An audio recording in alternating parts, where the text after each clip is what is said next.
Et parce que notre Oh, Juliette Nationale nous l'a dit et qu'elle a raison. Voilà, donc je vous dis bien le bonjour à tous. Allez, je vais mettre ma vidéo en évidence. Voilà, comme ça, on peut démarrer. Donc, si le son est bon, vous me faites des petits pouces, des petits likes. Et puis, si vous avez des questions, posez-les sous la vidéo. Je vous souhaite la bienvenue. Alors, on est le lundi 9 novembre. Et on est parti sur une séance sur les lipides. Donc, cet atelier-là, Infonutrition, en fait, où on va parler des lipides, c'est parce que je vous avais dit qu'on reprenait les bases des macronutriments. À tes souhaits, Angèle. Merci. On a fait les protéines, on a fait les glucides. Ces derniers jours, d'ailleurs, c'est tout frais. Donc, on attaque maintenant les graisses, puisque ce sont, je crois, les derniers macronutriments que nous avons évoqués.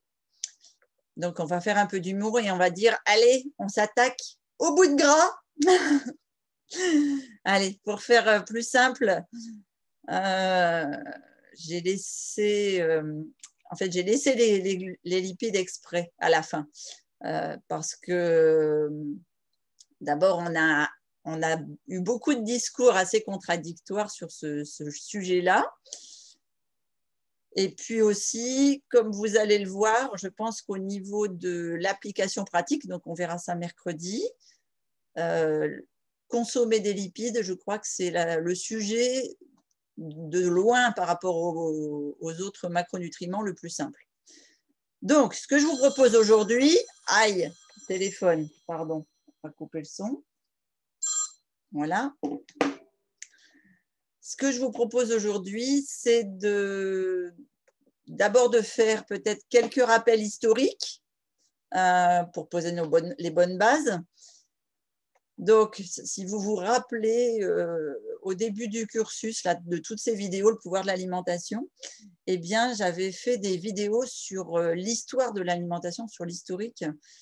Mais je me suis arrêtée en fait au moment de l'évolution alimentaire moderne. Donc, ce que je vous propose, c'est qu'après qu'on ait fait les macronutriments, alors je ferai peut-être une vidéo sur le régime cétogène aussi, eh ben, on peut revenir un petit peu sur l'historique, mais moderne, pour voir l'évolution actuelle. Avant Noël, voilà, faire ça avant Noël. Donc, je vous montrerai qu'il y a eu des discours assez contradictoires et des discours qui sont repris en fait par les défenseurs des régimes pauvres en glucides, comme quoi les recommandations officielles, ça serait, les recommandations officielles en termes de lipides, ils seraient responsables de la montée de l'obésité et surtout du surpoids depuis plus de 40 ans. C'est pour ça qu'on avait interdit les graisses dans l'alimentation. Et ça, c'est des faits qui sont totalement contredits aujourd'hui. D'une part, parce que c'est vrai que dans les années 1980, les premières versions des recommandations en Europe, et pas seulement en Europe d'ailleurs, je pense en Amérique du Nord aussi, disaient qu'il fallait limiter les graisses parce que, en fait, à l'époque, si on reprend les termes, on avait beaucoup plus peur des maladies cardiovasculaires que du surpoids, de l'obésité. Et c'est aussi vrai que quand on écoutait ces discours-là, d'une part, ça nous disait que les maladies cardiovasculaires étaient liées à l'augmentation de la consommation des graisses, mais c'est surtout que ça a été des lois qui ont été créées avec l'évolution de l'industrie. Et donc, ils se sont servis de ces… Bonjour Ali. Ils se sont servis de cette augmentation-là pour créer des produits light, pour créer des produits transformés, en fait, les industriels. Donc, ils ont enlevé les graisses, mais par contre, ils les ont bourrés de sucre. Et il y a un des meilleurs exemples qui a explosé à ce moment-là, c'est l'utilisation des céréales. D'abord pour le petit déjeuner, avec des slogans, je ne sais pas si vous vous souvenez, écrits sur les paquets, c'était marqué « pauvre en gras », comme si les céréales étaient riches en gras. Mais en fait, elles étaient riches en sucre ajouté. Et bon, je vous le montrerai dans d'autres vidéos, mais il y avait, sur des analyses détaillées et sur la composition alimentaire, en fait, les populations se sont mises à manger, alors peut-être moins de gras, mais rien n'est moins sûr, mais surtout à manger plus en quantité et plus tout court. C'est-à-dire qu'on s'est retrouvé avec des variations entre les pays, et notamment aux États-Unis, où ils se sont mis à manger 3 fois plus de glucides, 3 fois plus de graisse. Et si on regarde la France, par exemple, ou l'Europe, en fait, les matières grasses ajoutées eh bien, ont été aussi une source de calories supplémentaires non négligeables. Alors, pour leur défense, est-ce que je peux les défendre un petit peu? Oui, peut-être. À l'époque, en fait, les connaissances scientifiques sur le sujet des graisses n'étaient pas assez complètes. Et en fait, aujourd'hui, avec le recul, on peut dire que stigmatiser les graisses saturées avec les données de l'époque, eh ben, ça a donné des chiffres un peu bancals. Maintenant, le problème, c'est comme toujours. Dans la psychologie humaine, on a une espèce de réaction à des tendances ou des réactions à des effets de mode ou à des petites connaissances qui font qu'il y a certaines personnes qui vont partir dans l'extrême inverse. C'est-à-dire que, alors, on va se retrouver, par exemple, avec des personnes, des gens qui, aujourd'hui, vont défendre l'idée que on peut consommer sans restriction toutes sortes de gras, que ce soit des graisses saturées ou des graisses classiques, végétales ou autres. Alors, je vous ferai une vidéo, c'est ce qu'on appelle les régimes cétogènes. Donc, je vais faire une vidéo spécifique sur le régime cétogène parce que vous finirez par croiser des gens qui vont vous en parler.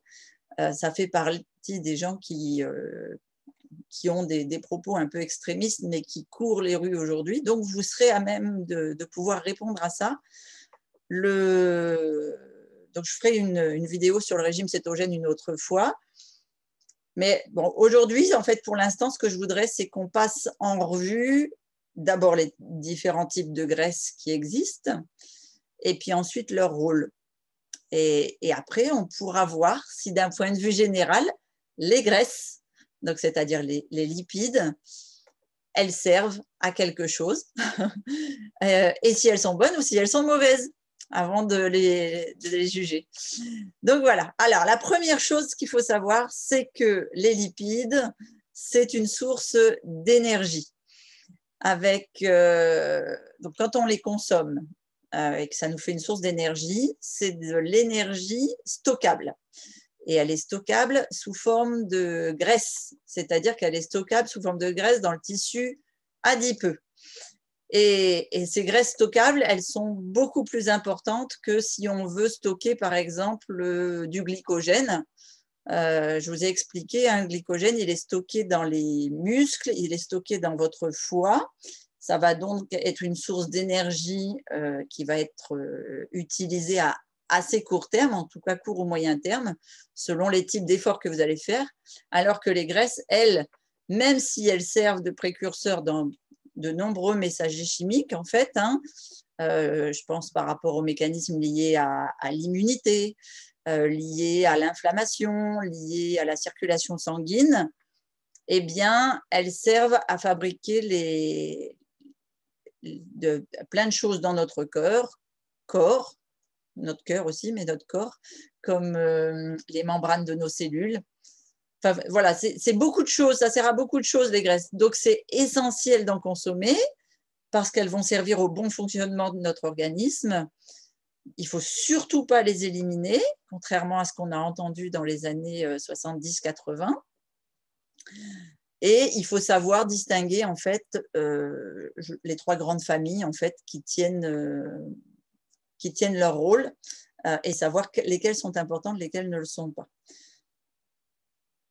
Voilà un petit peu ce que je voulais vous dire sur l'importance des lipides. Maintenant, quel est leur nom? Parce qu'elles ont des noms spécifiques et c'est des noms qui leur ont été donnés par rapport à leur structure chimique, c'est-à-dire à la présence ou non de ce qu'on appelle la double liaison de carbone-carbone. Alors, précision, peut-être importante pour certains. On parle d'acides gras pour les molécules, en fait, d'accord? Le mot graisse, c'est ce qu'on appelle un mot générique, d'accord? Mais acide gras, graisse, c'est la même chose, d'accord?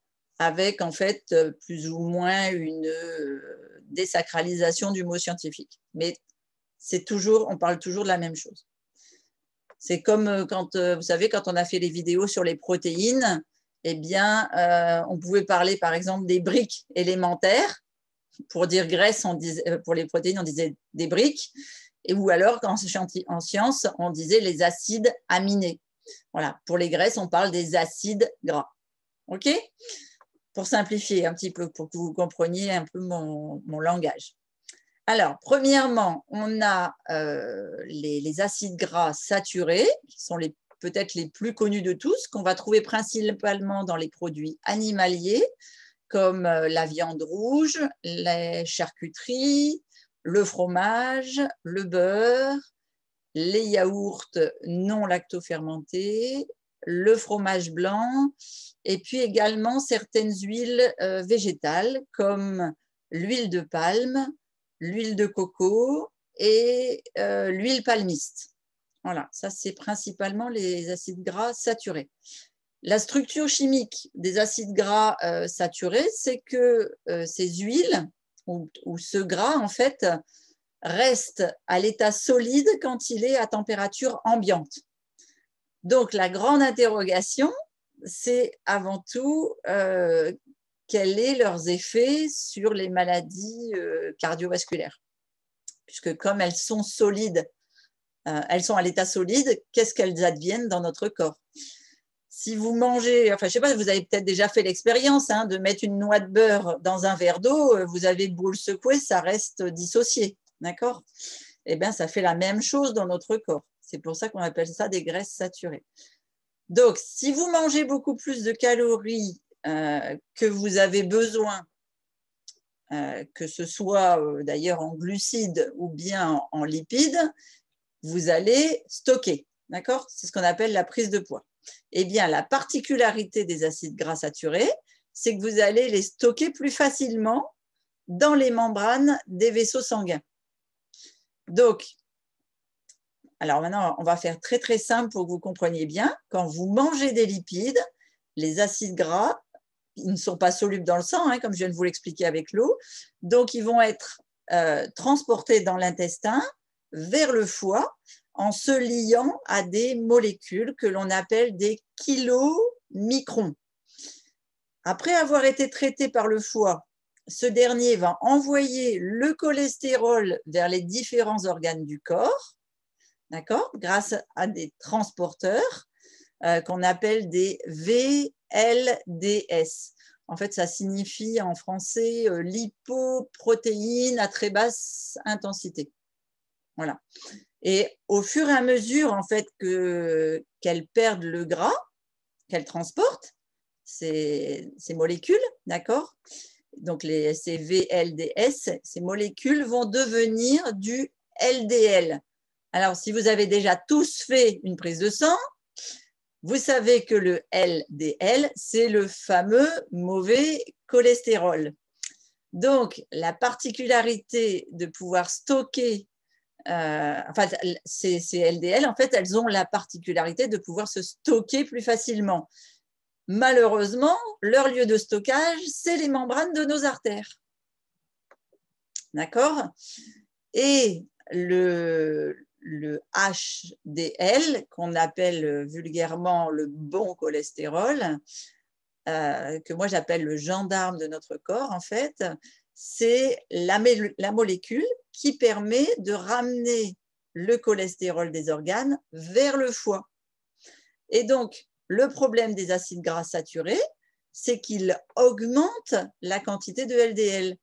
Et c'est pour ça que dans les études, en tout cas celles qui ont été faites dans les années 70, 80, etc., on a pu observer que plus une alimentation était riche en graisses saturées, plus le risque de maladie cardiovasculaire augmentait, et surtout si c'est une alimentation que les personnes gardent sur le long terme.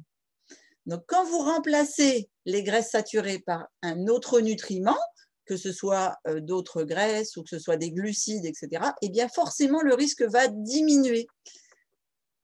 Donc, il existe après plusieurs types d'acides gras saturés. Vous allez voir qu'ils ne sont pas tous à diaboliser.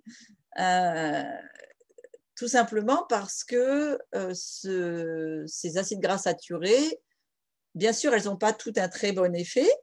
Ça va dépendre en fait beaucoup du contexte alimentaire global. Je vous ai dit, hein, les fibres sont particulièrement importantes dans l'alimentation pour aider à drainer ces mauvais acides gras, bien évidemment. Mais il faut savoir qu'il existe des acides gras à chaîne longue, des acides gras à chaîne moyenne et des acides gras à chaîne courte.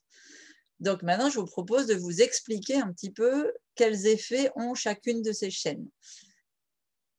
Il y en a une qu'on appelle l'acide palmitique, comme palmier, vous savez, palme, palmitique. L'acide palmitique, ce sont les acides gras qui augmentent le plus le LDL. D'accord? C'est un acide gras à chaîne longue. Alors qu'à l'inverse, les acides gras saturés à chaîne courte, comme par exemple, je ne vais pas me tromper, mais l'acide butyrique, ça s'écrit B-U-T-Y-R-I-Q-E, butyrique, qu'on va trouver dans certains produits laitiers fermentés.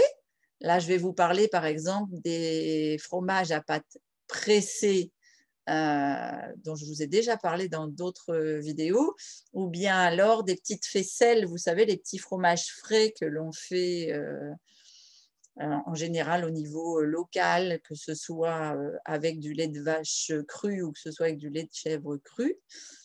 Ces produits, certains produits laitiers fermentés, voire même, vous avez déjà entendu parler de ce beurre indien qui s'appelle le gyre. Vous n'avez jamais entendu parler de ça? Ça s'écrit, alors je dis gyre, mais peut-être ça ne se prononce pas comme ça, c'est G-H-E-E-R. Ou bien alors, certains produits laitiers fermentés. En Turquie, ils boivent des kéfirs de lait. Ce sont des laits crus fermentés, en fait. Eh bien, ces produits laitiers-là contiennent, il y a certaines personnes qui disent qu'ils sont rances, mais en fait, ils contiennent ce qu'on appelle de l'acide butyrique. C'est des acides gras à chaîne courte, et elles ont plutôt un rôle protecteur, voire même elles ont des propriétés antiseptiques qui sont assez intéressantes au niveau de l'estomac, pas de l'estomac, de l'intestin, et vont aider par exemple à l'immunité. C'est pour ça qu'on dit quand on fait une cure de kéfir, on intensifie son immunité, son système immunitaire. On a aussi des acides gras à chaîne moyenne, forcément, c'est le troisième, c'est le trio des acides gras saturés. C'est ceux qu'on va retrouver, par exemple, dans une de mes huiles chouchou, comme l'huile de coco, ou bien l'huile de palme. Alors, pourquoi on ne consomme pas d'huile de palme et on ne va pas la promotionner? C'est un tout autre débat que son utilité nutritionnelle, d'accord? C'est au niveau écologique. Donc, on va clore le débat là parce que ce n'est pas à propos. Mais aussi, non, c'est les deux seuls acides gras saturés végétaux qui existent. Et donc, ces acides gras à chaîne moyenne, quand ils sont consommés crus, ont un effet neutre, voire antiviral. Voilà pourquoi c'est des huiles qui sont intéressantes. Alors, malheureusement, on ne peut pas donner une quantité exacte pour tout le monde. Et je dirais que pour que chaque individu se fasse une espèce de petite limite à respecter, là, je ne parlerai pas en termes de vertu, mais plutôt en termes de calories, hein, pour mesurer la balance des bénéfices et des risques, parce que c'est quand même très calorique. Hein. 1 gramme de gras fait 8 calories. Donc après, c'est plutôt à nous de gérer en termes de calories. Voilà. Donc, pour toutes ces raisons, comme on le verra dans la deuxième partie, donc mercredi, la partie pratique, je vous expliquerai un petit peu les quantités. Mais à partir du moment où on les consomme, si toutefois c'est déjà le cas, hein, vous ne mettez pas à manger de la viande parce que je vous ai dit qu'il y avait des bonnes choses dans la viande, d'accord? Si vous n'en consommez pas, c'est très bien. Vous les trouverez ailleurs, d'accord? Mais les acides gras saturés n'ont pas spécialement d'énormes vertus, donc, mais elles en ont quand même. Voilà. Donc, si c'est déjà le cas, continuez d'en manger, mais par contre, pas pour leur apport en gras, plutôt pour les autres nutriments que ces aliments-là peuvent vous apporter. D'accord? Ça ne sert à rien de chercher à se gaver de ces graisses, comme certains adeptes du cétogène. Je vais me faire des ennemis. Voilà. Voilà, je pense que j'ai fait le tour là-dessus. Bon, rien n'est interdit, d'accord? C'est juste une question de bon sens. Ça ne sert à rien d'aller dans l'excès. Deuxième catégorie des acides gras. Les acides gras monoinsaturés, plus connus comme, par exemple, je crois que le plus connu de tous, c'est l'acide oléique. C'est ce qu'on appelle l'oméga 9 en langage courant, d'accord? Et alors l'oméga 9, il est surtout dans l'huile d'olive. On va retrouver aussi en assez grande quantité dans l'huile de colza. Et puis après, en moindre quantité dans les huiles monoinsaturées. On en a aussi un petit peu dans l'avocat. On en a aussi dans d'autres produits, mais en quantité assez variable en fait, comme par exemple les oléagineux. Alors là, je vais vous dire peut-être plutôt les noix, les noisettes, les noix de macadamia, les noix de cajou un petit peu, les noix de pécan aussi. Voilà, toujours crues, parce que sinon, elles s'altèrent et c'est terminé pour l'oméga 9. D'accord ? Mais là, je vais vous dire que les oléagineux, en fait, c'est sûr qu'il y a un bon apport en oméga 9, mais elles ont plus, c'est les autres nutriments qui ont plus un effet sur la santé. Là, ça va être plutôt un effet neutre. Voilà, les huiles ont plus d'effets positifs que les autres aliments. Après, qu'est-ce qu'il y a aussi par exemple, dans l'huile d'olive, vous avez aussi des polyphénols qui vont avoir plus d'importance sur votre santé que les oméga 9. D'accord? Et puis l'avocat, il va être plus riche en vitamines, notamment la vitamine D, la vitamine A. Et c'est pour ça que ça a plus d'intérêt que son apport en oméga 9. D'accord? Voilà, c'est pour ça qu'en quantité, en fait, c'est bien d'en faire. Pour moi, c'est l'huile d'olive qui doit être la base de votre alimentation. Bon, vous savez que je prône plutôt le régime méditerranéen, hein, le modèle méditerranéen, donc c'est normal que l'huile d'olive arrive en tête. Et ce sera la principale huile à utiliser, comme bon, je vous l'ai déjà préconisé, je vous le redirai encore dans une vidéo, notamment mercredi. Donc, voilà. Après, qu'est-ce qu'on a? On a les acides gras polyinsaturés. Alors, dans les acides gras polyinsaturés, il y a 2 sous-familles. Les oméga 3, les oméga 6. Alors, je suis persuadée que tu as déjà entendu ces 2 omégas-là. D'abord parce que j'en ai déjà parlé, mais aussi parce que c'est devenu assez courant dans le langage d'aujourd'hui. Le problème, c'est que si on regarde les chiffres historiques, d'accord, c'est-à-dire les premières études dans les années 70-80, il fallait un oméga 3 pour un oméga 6. Aujourd'hui, on est revenu en arrière. pour faire face en fait à l'alimentation d'aujourd'hui, eh bien, on nous a dit que il fallait en gros un oméga 3 pour 4 oméga 6. Ça, c'est la tolérance scientifique d'aujourd'hui pour faire l'écart entre ces deux familles.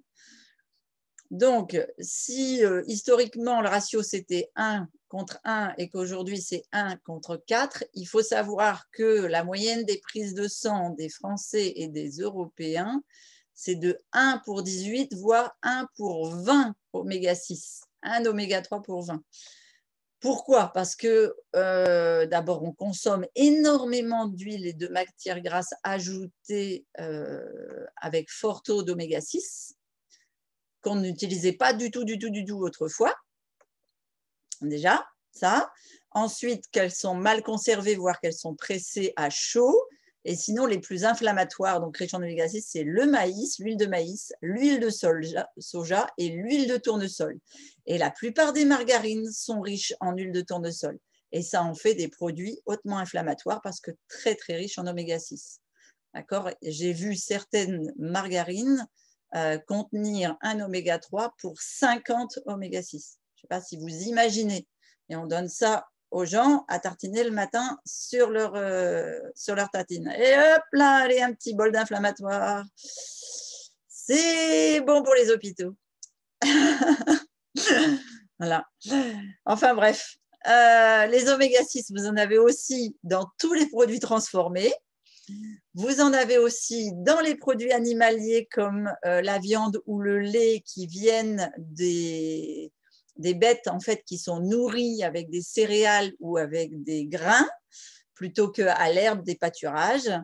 Et on va retrouver aussi des oméga 6 naturellement dans certaines céréales qui poussent de façon intensive et dans tous les oléagineux cuits ou grillés. Quand vous achetez des noisettes grillées ou que vous mettez vos noisettes dans le four, vos noix grillées, vos noix de cajou, etc., les oméga 3 sont morts, les oméga 6 fleurissent. D'accord? Donc, c'est pour ça que je vous dis tout le temps cru, cru, cru, cru, cru. Donc, voilà. Alors, pour ces derniers, les oléagineux, je vous dirais, les évitez pas, mais simplement identifiez-les et puis équilibrez avec un maximum d'oméga 3 à côté pour équilibrer en fait votre apport oméga 3. Alors maintenant, on va regarder dans le détail à quoi ils servent tous ces acides gras. Parce que, alors je vais vous montrer une photo, si je peux partager mon écran. Ayez pas peur, c'est un tableau de scientifique compliqué, mais je vais vous l'expliquer, promis. D'accord? Hop là. Voilà, vous me dites dès que vous le voyez, d'accord?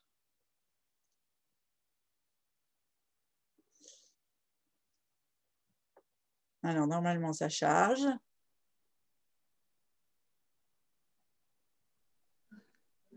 Alors, dès que vous le voyez, je veux bien un retour.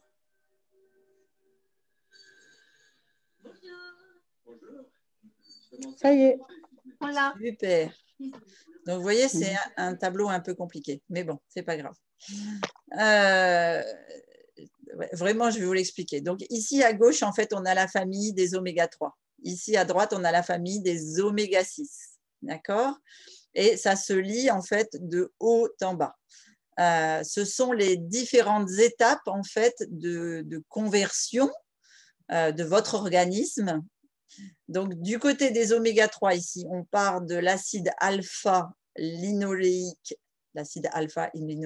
d'accord, qu'on appelle ALA, et qui va être converti ici en EPA, et puis après ici, au final, en DHA. Alors, du côté des oméga 6 maintenant, on a l'acide linoléique, d'accord, qui va être transformé oméga 6, oméga 6, oméga 6. Voilà, ce n'est que des oméga 6. Donc, ils ont tous les deux leur utilité. Mais historiquement, on dit que là, l'acide linoléique, en fait, est essentiel pour notre corps parce qu'on ne sait pas le fabriquer. Alors que l'oméga 6, oui. Et ces oméga 3 sont précurseurs pour les autres. Donc, pour apporter, il faut les apporter par l'alimentation. Et ce qui est important à comprendre, c'est que le taux de conversion ici de ALA en EPA et en DHA sont très réduits, puisque pour avoir de l'EPA, c'est que 5% de l'ALA, et pour la DHA, c'est moins de 0,5% de l'ALA. Et alors, bien sûr, chaque personne est différente et donc on a des facteurs génétiques qui vont modifier un petit peu parfois ces chiffres, mais ce n'est jamais beaucoup plus riche.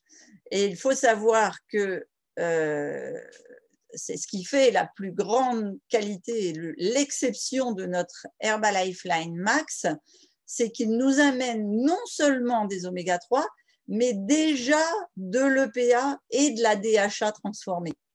Et donc, ça va enrichir naturellement notre système, donc notre système nutritionnel, mais surtout notre système, entre guillemets, on va dire anti-inflammatoire. Parce que nous, quand on le convertit dans l'alimentation, c'est à des taux très, très bas. Donc, ça, même si ça reste à des faibles niveaux, un ordre de grandeur minimum, vous savez maintenant l'importance de la DHA pour la santé, notamment pour la santé du cerveau et comme anti-vieillissement. Et vu que la conversion est très faible, on peut dire que l'EPA et la DHA sont des acides gras essentiels pour le corps. Et de même que le côté oméga 6, celui-ci ici, là, dont le taux de conversion est de 0,7%, on pourrait dire qu'il est lui aussi essentiel, puisque la conversion est assez insuffisante, mais qu'elle peut nous servir pour ici convertir l'acide linoléique en EPA.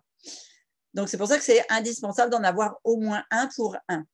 Alors, c'est un tableau un peu compliqué. Je vais être un peu plus concrète. D'une part, on a les oméga 6, d'accord, donc ce qu'on appelle l'acide linoléique, qui sont très présents, par exemple, je vous disais, dans les huiles de maïs, l'huile de soja, l'huile de tournesol, l'huile de pépins de raisin. Et puis certains oléagineux cuits ou certaines céréales de culture intensive ou certains produits animaliers nourris aux céréales et aux composants, enfin à l'alimentation, vous savez, compactée. Seulement, ces oméga 6 sont indispensables au corps et les oméga 3, eux, sont essentiels. Alors, je vais en reparler un peu plus clairement. Mais ce qu'il faut savoir, c'est que l'ALA, donc le premier là, ici, l'acide alpha-linoléique, l'acide alpha-linoléique, qui est présent dans certains végétaux, doit être consommé en plus grosse quantité que l'acide gras linoléique, c'est-à-dire l'oméga 6. On va retrouver cet oméga 3 de façon naturelle dans l'alimentation, dans certaines plantes et dans certaines graines. Donc, je vais vous donner comme exemple le lin, à condition qu'elle soit broyée, les noix et les graines de chia. Mais on en a aussi, par exemple, dans la mâche, dans le pourpier, dans la roquette. Et l'EPA et la DHA se trouvent, elles, par contre, directement dans certains produits animaliers nourris, alors pour les terrestres, nourris en pleine nature, donc par exemple les animaux qui vivent dans les alpages, qui pèsent donc de l'herbe toute l'année, qui sont en pâture toute l'année. Donc l'importance de la date de l'abattage de la bête aussi est très, très importante, puisque si elle est tuée alors qu'elle est en alpage, elle sera riche en DHA, EPA et oméga 3, alors que si on la tue alors qu'elle est dans les fermes l'hiver, eh bien, elle va avoir un taux d'oméga 6 beaucoup plus élevé. Et après, là où on va trouver le plus d'oméga 3, mais vous le savez déjà tous parce que vous l'avez déjà entendu parler, c'est dans les fameux poissons gras, comme les anchois, le maquereau, la sardine, le saumon, etc. Et qu'on va les trouver en fait en assez bonne quantité. Alors maintenant, à quoi ça sert de consommer ces acides gras? Donc, je vais départager l'écran parce que j'aime bien quand je vous vois quand même si Juliette et Ali faisaient les clowns derrière la vidéo. J'aime bien vous voir. Ça me perturbe des fois un peu, mais c'est pas grave. C'est plus agréable que de parler à un écran d'ordinateur tout seul ou à un tableau. Et donc, je vous disais, en fait, ces acides gras, en fait, servent particulièrement ou rentrent particulièrement en jeu dans la composition des membranes de nos cellules, donc pour leur élasticité, et aussi pour leur hydratation. Quand on a la peau sèche, ce n'est pas forcément qu'on ne boit pas assez d'eau. C'est parce qu'on n'a pas assez d'oméga 3 et de bons acides gras. D'accord? Si on a une balance mauvaise entre les acides gras oméga 3 et les acides gras oméga 6, on peut se retrouver avec une peau de lézard. C'est ce qui m'est arrivé, enfin, c'est ce que j'avais il y a 19 ans et quand j'ai rencontré l'Herbalife-Line. Et on s'est retrouvé une fois en rupture d'Herbalife-Line il y a peut-être, je ne sais pas, 15 ans de ça. On a eu une période comme ça de manque et c'est impressionnant. En l'espace de 3 semaines, ma peau de lézard est revenue. Je pouvais à nouveau, alors que je suis quelqu'un qui boit beaucoup d'eau. D'accord ? Et donc, d'où l'importance de ces oméga 3. Vas-y, dis-moi, Thérèse, tu as une question? Je t'écoute. Parce que moi, j'ai remarqué ça pendant le jeûne. Ah, que ta peau a séché. Tout à fait. Et d'accord. Pourtant, j'ai hydraté. J'ai eu que 3 jours, donc même l'hydratation n'a pas suffi. J'ai remarqué que la peau s'était asséchée. D'accord. Donc, c'est que tu avais peu d'oméga 3 en réserve et que donc la balance s'est faite beaucoup plus rapidement pendant le jeûne et que tu t'es retrouvé avec un taux d'oméga 6 un peu plus important. Alors, si tu me dis si je me trompe, mais il me semble que tu as eu aussi des douleurs au niveau du bas du dos, des choses comme ça. Tout à fait. Voilà. Oui. Et oui. Donc, c'était le symbole de l'inflammation liée à un excès d'oméga 6. Génial. Voilà. Il aurait presque fallu faire une prise de sang après le jeûne, ou à mon avis, tu aurais été rééquilibré. C'est super, c'est un super résultat. Je prends 5 oméga tous les jours, hein, donc pendant la semaine, là, je ne les ai pas prises. Eh oui, donc tu n'avais pas cet apport, c'est clair. Voilà. Alors, les oméga 3, ça joue aussi sur l'expression de certains gènes qui sont liés, par exemple, on vient de le dire, au mécanisme inflammatoire, puisque les oméga 3 jouent un rôle vraiment important dans la prévention des maladies cardiovasculaires, mais aussi de l'inflammation et des douleurs. Maintenant, alors si, elles sont aussi très importantes, donc je disais pour l'hydratation, mais aussi comment ça s'appelle, par rapport à l'alimentation, par rapport à l'EPA et à la DHA. Par exemple, si on prend dans le régime méditerranéen traditionnel, ou bien les habitants de la zone bleue au Japon, là, dont le taux de mortalité par maladie cardiovasculaire est extrêmement réduit, eh bien, il y a une autre particularité des oméga 3 qui est mise en avant, c'est qu'elles jouent dans le cerveau. Je ne sais pas si vous le savez, mais 60% de la matière de votre cerveau est composée de lipides. D'accord ? C'est pour ça que c'est important au petit déjeuner le matin de consommer des bons lipides. Et une bonne part de ces lipides sont de la DHA. D'accord ? Et elles jouent un rôle absolument énorme, donc d'abord dans l'apport des aliments, mais aussi, je pense que ça a joué dans l'évolution de l'homme, dans la croissance du cerveau de nos ancêtres, surtout, je crois qu'on en avait parlé, mais pour les populations qui vivaient près des côtes où il y avait une grande source de poissons. Voilà un petit peu. Et si, un autre conseil que je peux vous donner, parce qu'on a débordé là de l'heure, mais les mamans qui sont enceintes après donc les 3 premiers mois de grossesse, c'est le cerveau des bébés qui se développe. Donc, c'est important d'avoir une très haute consommation d'oméga 3 pendant ces 3 premiers mois-là. Et après, il faut savoir que pendant tout le reste de leur grossesse, si elles peuvent consommer plus de 340 grammes de poisson par semaine, et même après pendant l'allaitement, eh bien, on observe carrément un meilleur développement cognitif de leurs enfants. C'est-à-dire qu'ils vont avoir une meilleure réflexion, des meilleurs gestes, etc. Et puis après, on a observé aussi, quand il y avait une carence en oméga 3, en DHA et en EPA, eh bien, ça se reflétait sur des risques éventuels de développer, par exemple, certains troubles mentaux comme l'Alzheimer, la dépression, les troubles bipolaires, etc. Donc voilà, donc on arrive à la conclusion de la vidéo quand même. Le but aujourd'hui, c'était de vous familiariser avec tous ces termes un peu scientifiques et puis de comprendre un peu le rationnel derrière l'intérêt de chaque famille de ces graisses. Donc mercredi, je vais directement vous donner la mise en pratique de ces principes et vous verrez, tout deviendra beaucoup plus clair, plus simple à mettre en place.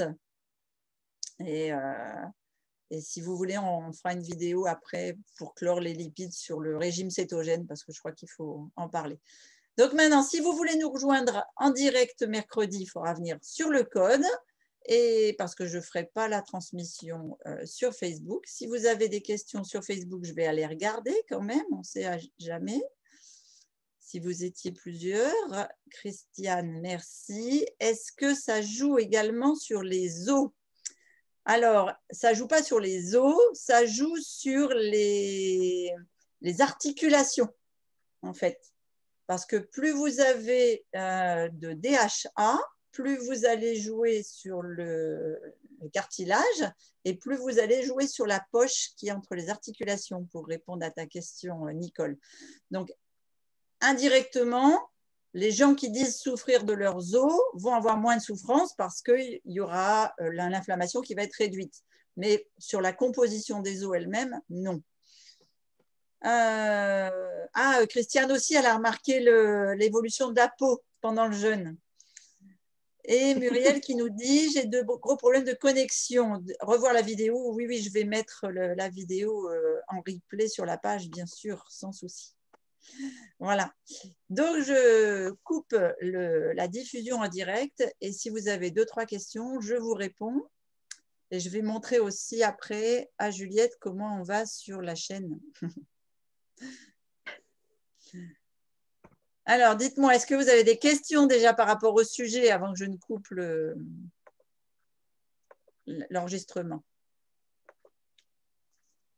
Ça va lui faire plaisir, Christine. Christine Salem. Oui. Salut ma copine. Ça va, c'est Ali. Ça va bien, Ali. Et toi, comment va? C'est l'envers du décor. C'est l'envers du décor. Alors, le Covid, comment tu le comprends? Comment tu le conçois?